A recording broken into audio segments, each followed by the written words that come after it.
සුබ දවසක් යාළුවනේ. ඔන්න ගෝලයාට කොටි හදන්න පුරුදු කරලා තියෙන්නේ. එයා හදන හැටි.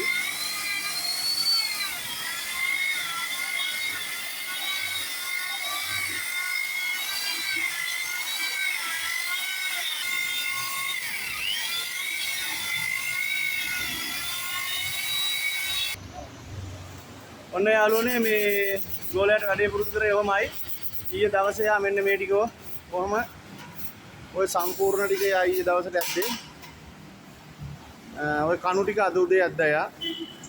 කණු අදින්නත් අද උදේ පුරුදු කරා. දැන් එයාට මං කිව්වා මේ උඩ කොටස අදිද්දි කණුත් ඉවර කරගෙන මෙන්න කියලා. මොකද ඊයේ යාට ඒක කරන්න කියන්න බැරි වුණා. අර විදිහට සුද්ධ කරගන්නවා කණු.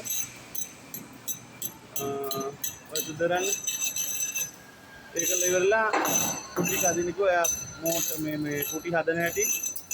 ඊට පස්සේ ගහේ එයාටම කියලා කරන් යනවා. දැන් මං මෙයාට කියලා තියන්නේ මේ බිල්ඩිමේ අවසන් වෙනකොට පුටි අදින්න පුටි කපන්න ප්ලේන් කරන්න පුරුදු වෙන්න ඕනි කියලා.